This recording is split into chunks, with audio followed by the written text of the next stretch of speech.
And okay, so now we're officially cooking. We fixed all the technical difficulties that I was dealing with. But I have the honorable pleasure of introducing Dr. Cody Dakota Wooten to my viewers. And I before you were the doctor, I knew you as coach. And so I'm gonna say Dr. Cody or Dr. Coach. Um, could you please give a very brief overview of who you are, what you do? You don't have to dive into the nitty-gritty necessarily, so to speak, because I'll make Yeah. sure you do that throughout the episode of this podcast. But let the audience know a little bit about you. Yeah. So my name is Dr. Cody Dakota Wooten. Very recently got my doctorate degree, which is pretty exciting. And basically, thank you. Thank you. Basically, I am an executive sageship coach, speaker, teacher. Alongside that, I also do a little bit of semi-professional sports. Okay, there's a lot in there that we're gonna dive into. I'm just gonna pick out so on and so forth. But I think Absolutely. very excellent job of the brief overview. Thank you. Well, Coach, I believe you said the words executive sageship coach. I believe you said those words. Yep. So now I would like to ask you, how long have you been an executive stage coach? And for those of the audience, which I would assume of my audience, most of it would be that they wouldn't know what a sageship coach is. So if you could kind of give us an intro into what sageship is, then what a sageship coach is, and then how long you've been doing Absolutely. Yeah. So really, my entrepreneurial career started about 9 years ago. it. I was working in corporate America. Things were looking fantastic in corporate America until I was working at a company that was owned by another company. They basically buy companies, build them up, sell them, that kind of deal. Mm. And they bought our biggest competitor, merged our companies together, and gave all leadership to the competing company. And it went from everything was great, work was awesome, just loved working with the people I worked with, to it was terrible overnight, literally. As like literally the next day after this competing company was given control, a third of our workforce was immediately laid off. And then another third, which was I was part of the second third, was told, we're going to keep you on to train your replacements, and then we'll be letting you go in a couple months. Yeah. So you can imagine, not a great, not a great experience, right? And there was a lot more that went into that. But one of the things that I saw as I was going through that experience was leadership was awful. And around the same time, I was learning about leadership coaching as an industry. And I saw within the world around us, right? Not just in business, but in every aspect of life. We were experiencing leadership challenges around the world. And I made a decision at that time that I wanted to do something about it. I wanted to help more people become leaders. I wanted to help current leaders pass the reins on to the next sets of leaders. And it was this really cool thing. Whereas like just discovering what coaching was from a business perspective. And it was kind of something that I've done for a long time.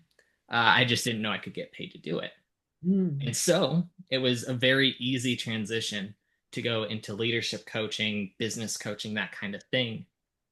The only thing that began to happen was I was having success, but I felt like it could be a lot better. And I was noticing these kinds of trends that were happening where there was something that wasn't sticking correct for me. And I couldn't figure it out until there was a statistic I saw.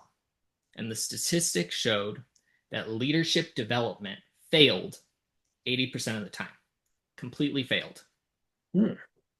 right? That was my thought. I was like, wait, hold on a second, because you have a lot of these people in leadership who are preaching that this is the solution that everyone needs, that this works. If you want to change the future, this is how you do it. But complete failure 80% of the time didn't make sense for that messaging. And that's just complete failure. That's not even limited successes the rest of the time. And so you're really looking at a smaller scale than even that. It was a $350 billion industry at that time, at its height. And that was before COVID, obviously. And so as soon as 2020 hit, that market shrunk dramatically. But that just didn't sit right with me. And so I began to ask a question: why is the failure rate so abysmal? And as I started to dig more deeply into leadership and understanding business systems, what I began to see is that the foundation of leadership development is flawed inherently. It was built off of the same foundation as management development. And that base uh, can't support what people need. And a large part of that, as I discovered, was psychophysiology. And so I really, at that point, started to dive deep and deep and deep into all aspects of psychophysiology that I could, to the point where I've become a doctor of functional medicine now. And that's been probably a 7-year process at this point of diving deeper and deeper into different aspects of psychophysiology. And as I was doing this and I was looking at business systems and how they were or were not functioning, why they were or were not functioning, I began to kind of create a new industry, which is what I call Sageship. And it runs on a couple different principles where you build a business based on people first, right? A lot of businesses today, they're built on profit first, and they will do what I call profit at all costs, including human costs. Yeah. And we see the consequences of that. We see chronic illness going up. We see burnout going up. All these terrible, terrible consequences. And I wanted to change that. And so I said, how do we build businesses people first? Profit, we need, yes, but you have to make it about the people first, and not just the customers, which they're obviously important, but you also need to make it about the employees. You need to make it about the shareholders. You need to make it about the leaders as well, right? And it goes to this fantastic quote, which I got from Robin Wall Kimmerer from this book, Braiding Sweetgrass. Mm-hmm. The quote is that all flourishing is mutual. And what that means is that if you and I are working together and you're not flourishing, then I'm not actually flourishing either. And the reason that is because humans are interdependent. We work best together. And so to do that properly, we really do have to understand psychophysiology at very deep levels to create that cohesiveness while also building a business that serves other people. And so that's kind of the transition of how I ended up getting into and building this idea of Sageship. Mm. Okay. Well, originally I was going to ask you, what led to the kind of the creation of Sageship, but you kind of answered that in that question, which is good. So instead, I'm going to spring something on you, Cool. Do and it. I'm gonna ask you. So psychophysiology is probably a term that people aren't familiar with, that Yeah. they may have heard someone say at like a spelling bee when they were in like it was like psychophysiology, spell it. But Sure. like use it in a sentence. John studied psychophysiology, but no one I'm not confident because even myself before first working with you didn't have what I would consider a confident grasp of what that really is, what it Yeah. looked like, and most importantly, why it's so important. So if I'm going to ask, hey, what could you define for us the psychophysiology? Could you tell us what it looks like? And of course, during that, and I'm certain you will, but just in case, a Yeah. little cherry on top at the end, could you tell us why it's important? Yeah, absolutely. So psychophysiology, right? If we look at there's three components to the word, right? Hmm. Psycho, which is a derivative of the word psyche, which has to do with the mind or the brain, right? So you would know that from like psychology, Hmm. right? Physio, which has to do with the body, right? Hmm. Which you also hear from physiology. And then Hmm. ology itself is the study of. And so, what psychophysiology is, when you combine that, is the study of the connection between the mind and the body. Mm. And so when you look at the body, we are a highly complex organism, very, very complex. And we have this tendency to try and put everything into a small box and say, this is everything, right? If you talk to psychologists, their general thing is everything is the brain, right? And I call this the brain trap, right? Mm. Because everything is not the brain.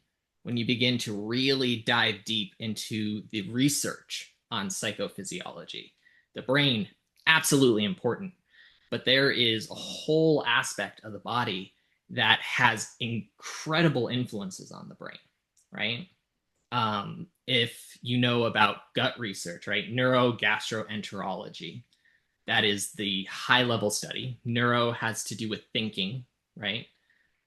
Gastro and entero have to do with the gut, and ology is the study of, right? So that's the Mhm. study of the thinking gut. And basically, when you look at just the gut, which is one other system, it has direct influences on the brain. It has its own way of thinking, it has its own communication patterns, it has its own whole ecosystem, even. And that has direct influences on our brain. It can lower things like our IQ. It can lower things like our emotional intelligence. It can lower our immune system, which then makes us sick. When you start to look at all these different things, you begin to see that the body has stress limits, right? Or a stress threshold. And when we go past that stress threshold, we begin to not be able to function at our best capacities. And that's a large part of what we're seeing in the world today. If you look at burnout, burnout is chronic distress, which means we have been over revving that stress threshold for so long that our bodies are tearing themselves apart. And the workforce today, over 80% of the workforce is in some stage of burnout, which just tells you how dysregulated our entire psychophysiology is. And Coach, you said over 80%? Is that what you said? Over 80%. Yeah. 80%. Oh man. Yeah. Last year it was at 80%. This year it's at 82%. We're going in the And wrong direction. the trends are getting worse, right? Going in the wrong direction. Oh no. Okay. Well, that is an interesting stat. That does not bode well, but we will at least I know I will continue to fight this good fight and try not to try not to be a victim of high levels of distress that lead to said Exactly. burnout. And coach, it sounds like what you do and what you study and what your knowledge is used to essentially like the creation, the formation of Sageship sounds like it's meant to combat a lot of the negative things like distress, like burnout.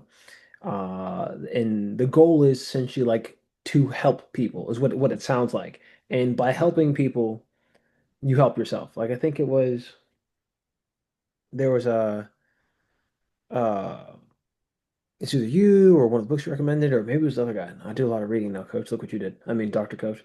Um, it was like yes, you can be a millionaire if you help 100 other people be millionaires. So something like that. It was essentially like kind of like you said, like we all flourish if we flourish together. Like Yeah. there's room for us all to grow and succeed. And so with this help first, I like think you're ideology. talking about Zig Ziglar, Zig if Ziglar I'm got not it? mistaken. Okay. Yeah, right Okay. here. Oh, you can't. Zig Ziglar, right Zig there. Ziglar. Okay. Because I'm Boom. like, One of those one second. directions. Yeah, Zig Ziglar. You can have anything you want in life if you help enough other people get what they want. Yeah, that's it. That's it. Okay. Look, all this reading you've had me do. I know things that I don't know anymore. Like I knew that there was a quote and I knew what I was trying to say, but I Yeah. can't recall it. It's a long day. Um, but I was saying, let's say, Coach, since you have this direction, this movement that you're trying to kind of shift the balance, the scales positively, like you're Yeah. trying to this is burnout's winning, burnout's up right now, and so. Dramatically, unfortunately. And we're trying to like combat that with sageship, essentially, is what I'll say. What would you say your approach is via either executive sageship or whatever other tool you use to then combat the negativity that you actually mentioned earlier?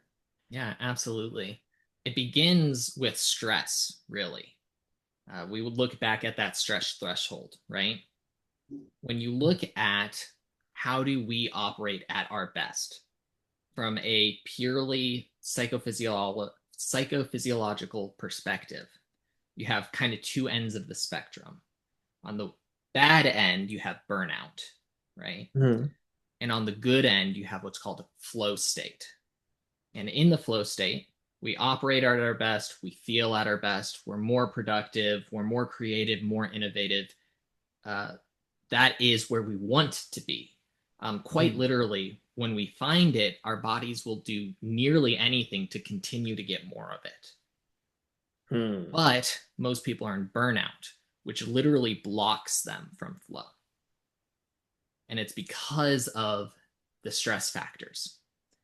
And so, in order to get out of burnout, to get over to flow states, you need to lower your stressors enough to be able to begin recovery. So, where you need to really start is you have to analyze all of the stressors that are going on in your life. I like to say all stress adds. One of the big things that you'll always hear in the workplace is keep your work life at work and your home life at home, right? Mhm. It doesn't work like that.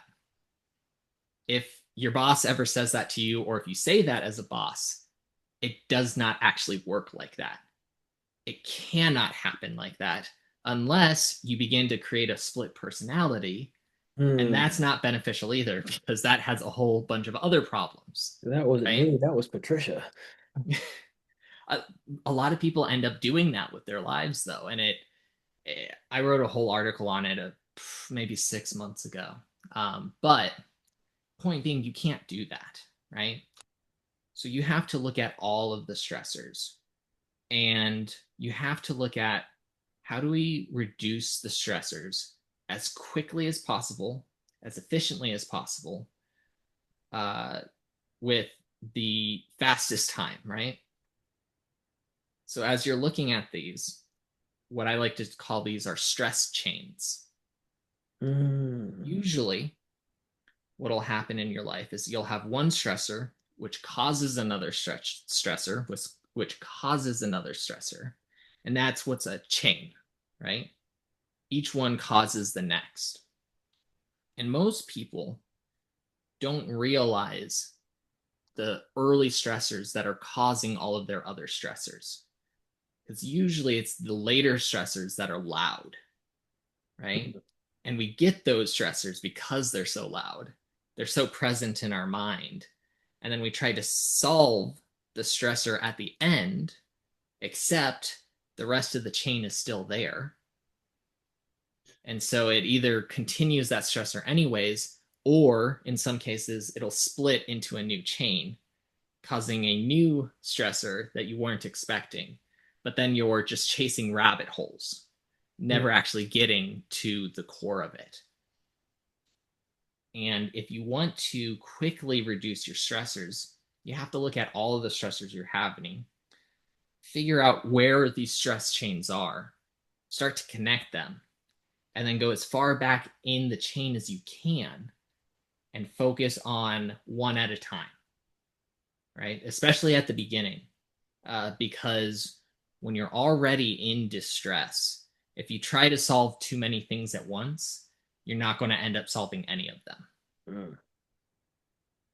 And so part of what I help people do is look at all of those stressors and find which are the ones that are having the greatest impact so we can focus there, so we can get out of distress, begin the process of recovery, right?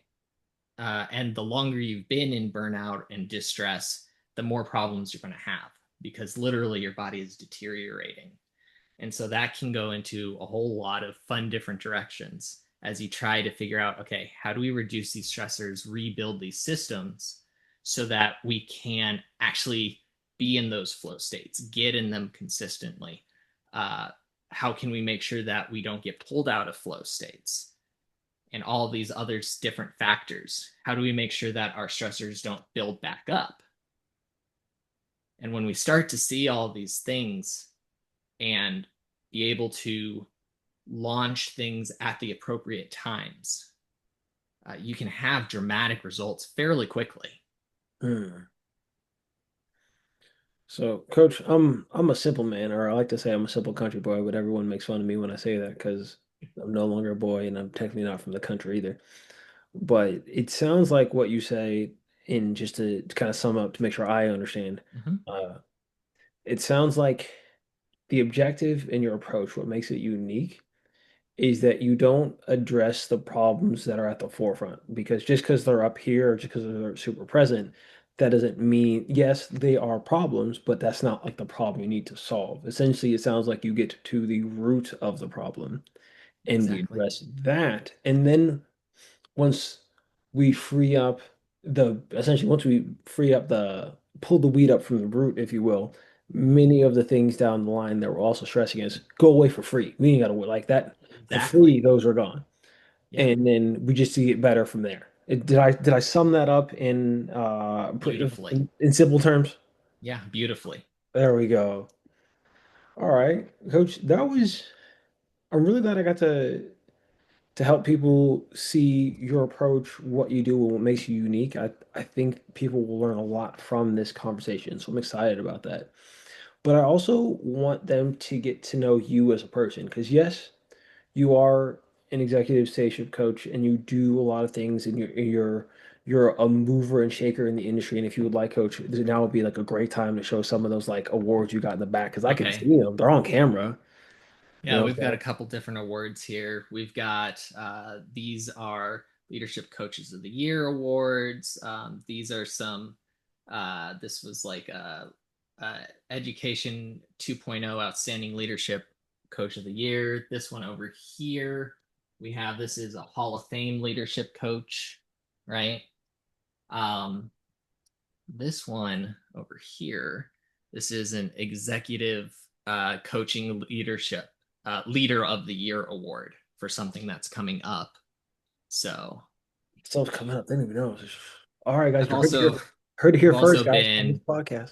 yeah, I've also been on the cover of magazines. I got some fun stuff here. Coach, may I ask? Yeah. This is a little bit more on the personal side thing, get to know you. All of your like the business photo, like magazine, like billboard kind of stuff, Hmm. they don't have the The hair. Yeah. why they I feel like the hair adds to you, no? Why are they not? I am someone that likes to work with people, and I'm not always very like I need to be the forefront of my business. And Mm-hmm. so I haven't taken photos in a long, long time. Like No. so here, I'll let you take a guess here. How long ago do you think this was? That was 5 years ago? Nope. 10 years ago? Almost 9 years. Yeah. I was gonna Basically guess near the start of my business right there. But most people can't even tell. That's also due to working in psychophysiology. stay young forever. Okay, okay. Younger appearing, at least. Younger appearing forever. Okay.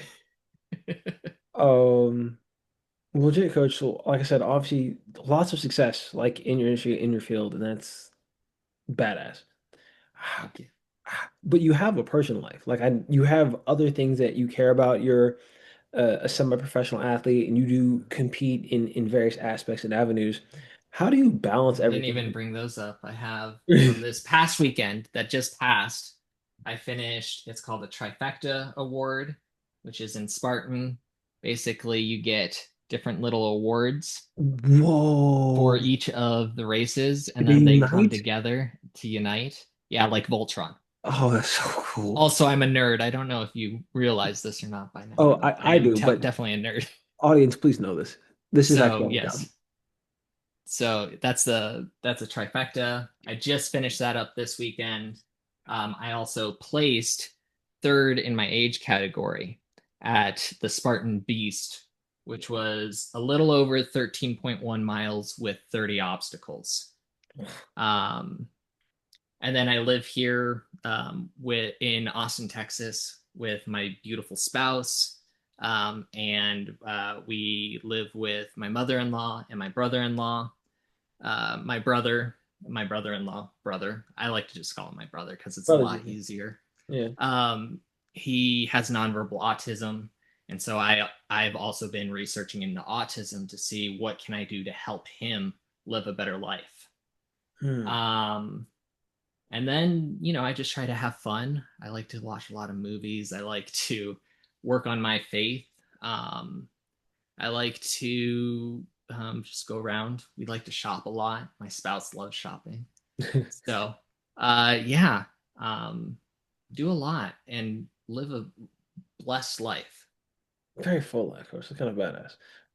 Coach, if you, I want to brag on your athletic accomplishment real quick. So, the trifecta, why is it a trifecta? What makes it that cool? What is it that earns you? Because I know essentially Yeah, trifecta means three things. So you have to yeah. complete three things, to complete them. What is that? Mhm. If you Yeah. real So the quick. first one, so they're Spartan races, right? So they're obstacle course races, which basically means that there's a period of running and then there will be an obstacle there, and you have to do that obstacle, and then you move on to the next little bit of running, and then the next obstacle.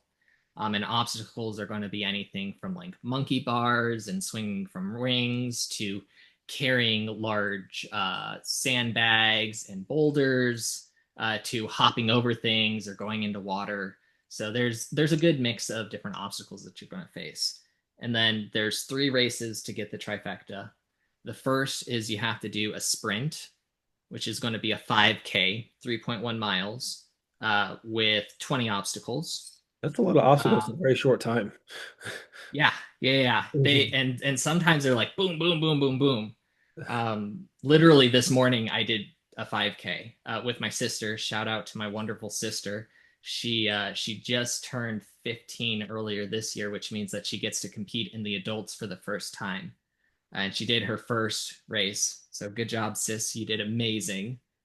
Um, and that's the first race is the 5K. Second race is the 10K or 6.2 miles with 25 obstacles.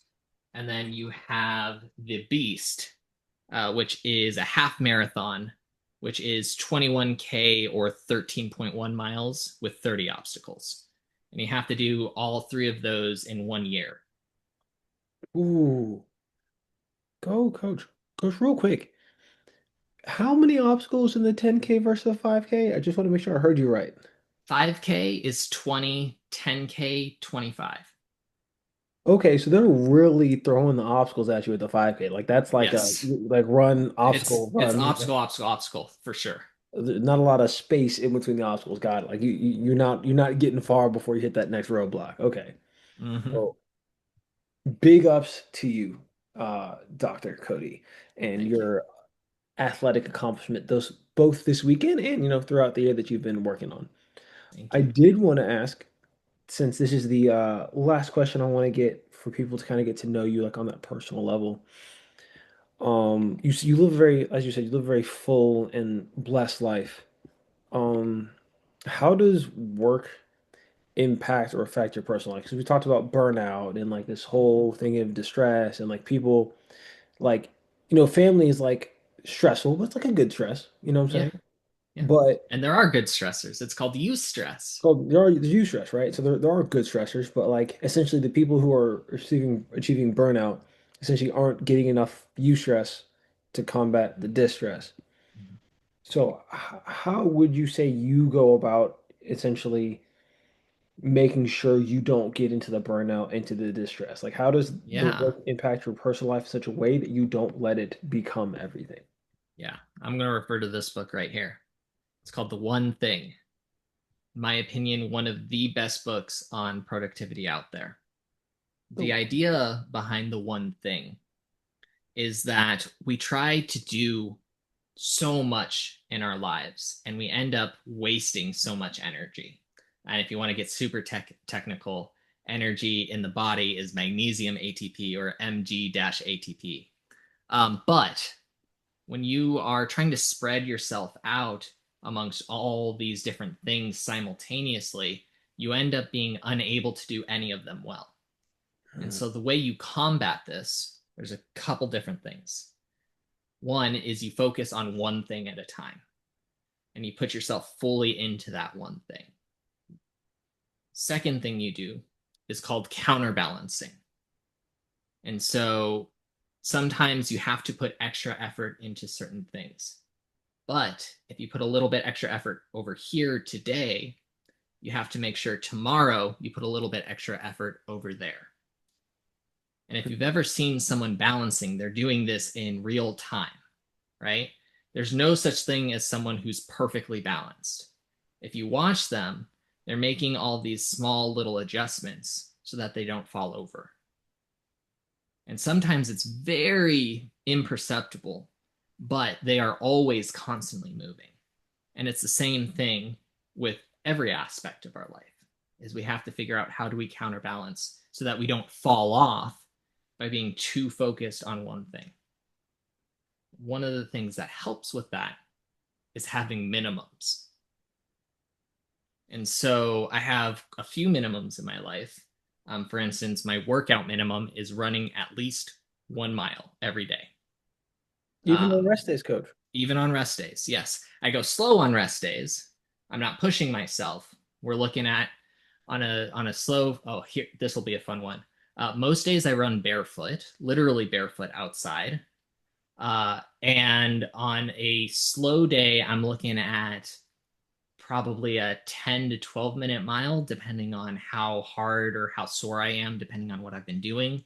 That's my And fastest then zone two, coach. But go ahead. Go ahead and just run all over me if you will, coach. well, Continue. hold on. I My fastest 1 mile barefoot recently was I think it was 6:45.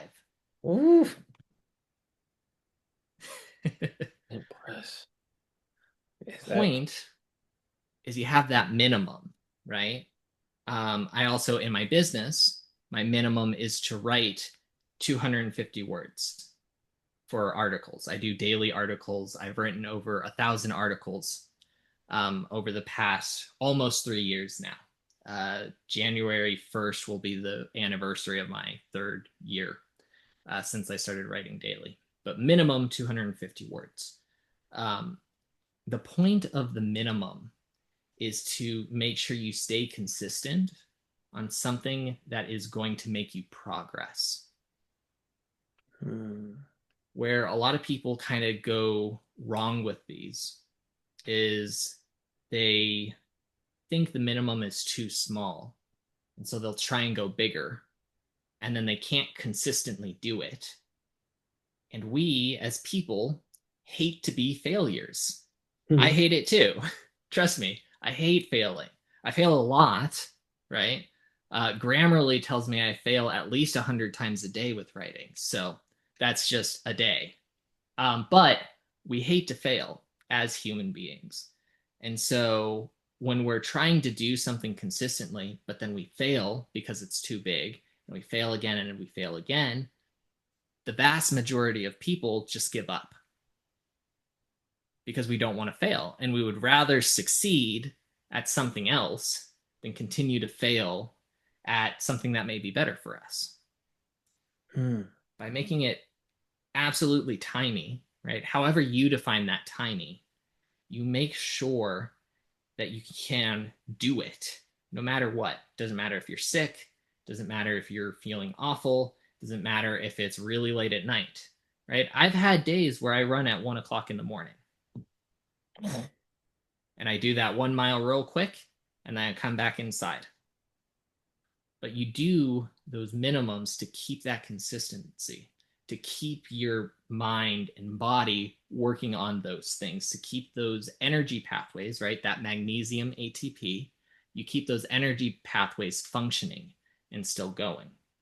And what that lets you do in the long run is to be better at it because from the psychophysiological perspective, your body optimizes to the things that we continue to do over and over and over again. Hmm. Okay. Well said. Well said, Dr. Cody. Um, well, Coach, you you've shared like a lot of insight with us, and I want to thank you for your time today, and really appreciate that. And I may ask you to send me a photo of that book because I need to get it on Amazon now. If you could do that, because I could absolutely do that. please and thank you. But I don't want to take up too much more of your time because it's late on a Sunday and you got a family. We've talked about balance and so on and so forth. So I want to make sure that you get to stay balanced. I'm not the reason balance gets disrupted. Um, Never. I let all my guests get to give you opportunities to them to name the episode for them. It's kind of just been this trend that I've been doing, and I think most of my guests enjoy it. And so, Coach, I would like to give you that opportunity. What would you like to name this episode that we've had today? I like this idea of the minimum that we touched on. Okay, okay. So let's go with the minimum maximizer. Okay, write that down now. The minimum. And minimum- really, when I look back at my career, a lot of the reason I've had the incredible amounts of success that I don't even feel like I deserve in especially the past 3 years. I've been the Hall of Fame leadership coach. I'm a #1 creator on 2 different platforms. I've received over 100 different awards and nominations for my work. I've gotten sponsorships for my sports, which still blows my mind to think about. But what I attribute to all of that is the consistency in those minimums.